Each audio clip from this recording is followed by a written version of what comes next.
Hey everyone, in this video, I'm going to show you on how you can transfer money internationally with Revolut. So the first thing that you have to do is open your application.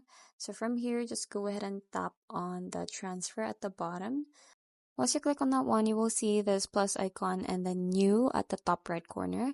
So you just have to click on that one to set a new transfer. So from here, you just have to scroll down until you find this send international. So you just have to click on that one. And then once you click on that one, you will just have to select the destination. So you can then scroll, or you can also search the country or the destination. So it depends on you. Once you have selected the destination, from here you will have to type in the amount of money that you're going to be sending. And then next to that is to set the transfer method. So once you click on that one, there is a pop-up. So it depends on you on if you want to use the bank account or the card.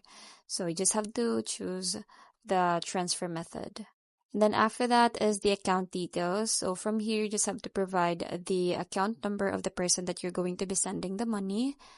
Next is the routing number. And you also have to provide the first and the middle names and also the last name. So you just have to confirm the transaction, and that's pretty much it. I hope you find this video helpful. Thank you for watching, and I'll see you in my next one. Bye!